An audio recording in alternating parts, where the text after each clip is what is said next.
Hey everyone, Murtaza here, one of the founders of Heartbeat, and today what we're running through is creating custom onboarding flows for your members.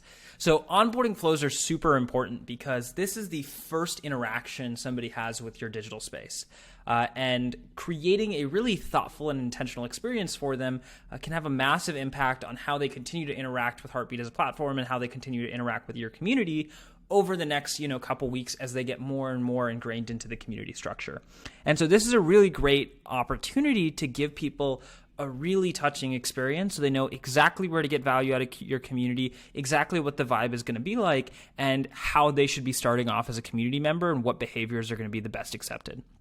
So to jump into onboarding flows, you're going to click your face on the bottom left over here, and you can click into the onboarding setup tab right over here when you're an admin. If you're not an admin, you might need to have whoever is running your community just adjust your permissions in the role settings to be able to change this. So this is what the onboarding page looks like. And just as a refresher, this is what Heartbeat's full onboarding process looks like. And whenever you are in Heartbeat, you can always preview what your current community onboarding process looks like. So I'll hit this preview button over here and just letting you know that this is a member of what previews are going to, this is a preview, of what members are going to see. And in the page, what we've got is we take your community logo and we put it right over here. I'm still just using the default icon, but you can upgrade or you can update, your logo right over here and upload a new icon. And that'll be like the big logo that's on this page. So we want to put your branding front and center. And then these colors are going to be whatever you set your community's default colors as. So I'll upload a profile picture and then I'll hit next. I can type in my name. So I'll put in Murtaza, Bambot. LinkedIn profile is optional. And then I can go to my next page and I can start typing, tell us about yourself. And I can say, I love cooking. And what are you great at? Great at making pasta. Cool. So we've got that. There's other questions that I can answer in here that I can answer too. So I could continue adding stuff over here. These two are the required ones, so I'll keep going. And now it'll tell me, awesome, looks good. And the last thing is the Heartbeat Code of Conduct. It'll have me take a look at this, just double check that I'm good with all of this, and then hit the agree button on the bottom right over here. So I'll hit agree. And then there's even a quick Heartbeat walkthrough that'll show me how to use my Heartbeat community. So this is a Loom video that you can upload yourself and put together. The same way with that code of conduct, you can have a custom code of conduct that you put in as well for your community. And we really recommend it because it goes a long way into showing what accepted practices are.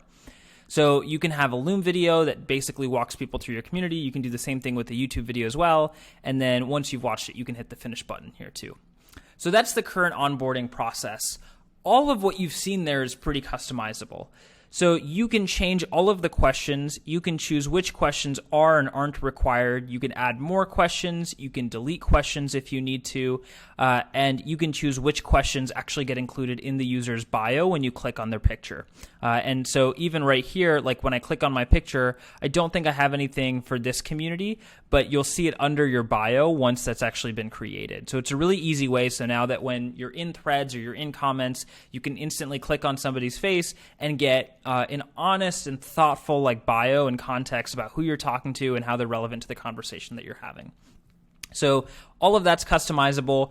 Right now with Heartbeat, when you enter the community and you drop in your information, it automatically creates an intros post for you and posts that to the introductions channel.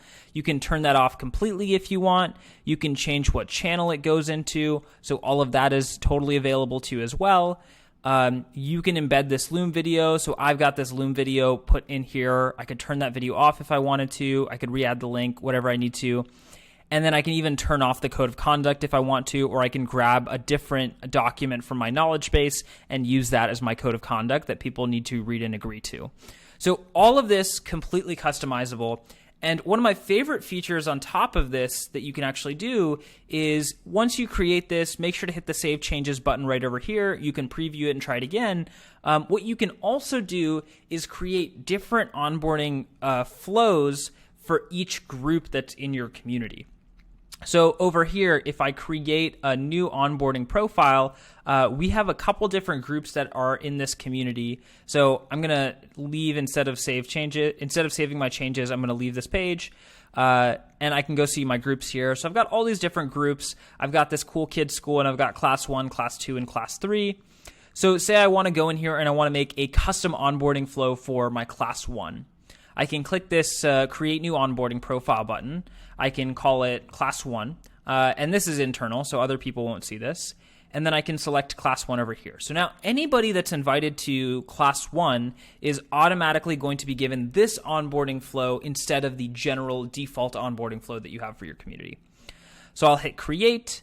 And now I can switch back and forth between my default and between my class 1 onboarding flow, and I can change the questions, I can change how intros are done, I could even show them an entirely different Loom video or an entirely different YouTube video, walking them through the platform. I can change up the code of conduct, and I can create more onboarding profiles if I need to. So I could keep creating more, like depending on how I want to. And you'll see over here that changes made here are only going to apply to the onboarding profile of class 1. So I could create new profiles. I can edit this profile as well, just change the name, change the groups that are under. I can even delete this profile entirely if I need to. So all of that flexibility is built in. And what this allows is, as different groups and as different subgroups form within your community, maybe you're launching courses, maybe you're launching a sub-community within your like existing umbrella, you can craft and customize like a really thoughtful onboarding experience as different people just like need different things for coming into your community. Thanks so much for watching, and let us know if you guys have any questions about how all of the onboarding flows work.